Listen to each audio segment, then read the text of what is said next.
Hello guys, kumusta? No, matagal na ako hindi nagba-vlog dito sa Vladimir, pero I think this is worth sharing.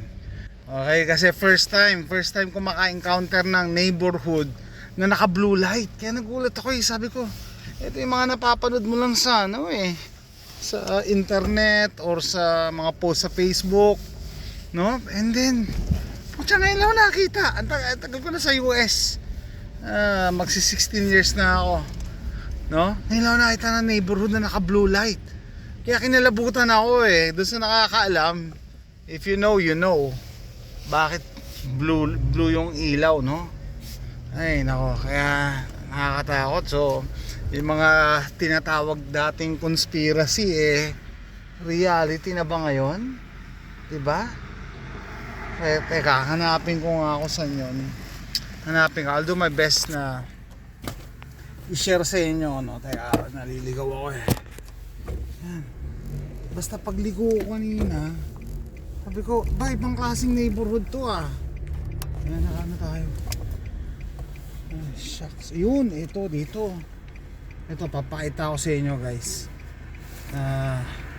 Naka blue light yung neighborhood. Oh, shit. Totoo pala. Totoo pala to. Blue light sila kinalabutan nga ako Ito guys, mayamang neighborhood pa naman to Tao ngayon, ayan, naka blue light sila kinalabutan talaga ako. Bakit? Well, research nyo na lang bakit ganyan ang gusto nilang kulay, no? Naka blue light. And ngayon lang ako nakita ng ganito neighborhood na naka blue light. Diba? Ayan doon hindi nakakalam, para blue lang. Nakakita na ba kayo na naka blue? At ano ang reason bakit sila magbo-blue? Sa dami ng kulay, diba? Napaka common ng yellow or white as daylight, pero ito naka blue light sila.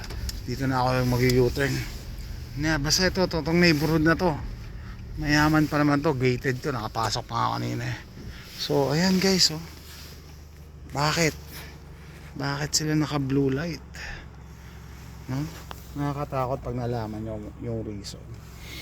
Anyway, yan lang guys, no? Share ko lang dahil ito ay first time maka-encounter ng ganito neighborhood na naka blue light. Naka blue light talaga, kita nyo yung reflection ko. Buti walang tao, pati yung backup camera blue ang kuha. Ayan naka blue.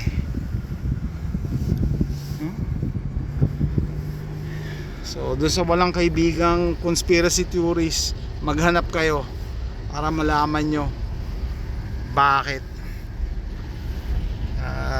Pag nalaman nyo yung katotohanan, nakakatakot, diba? Sana mali ang conspiracy theories, pero so far wala pa.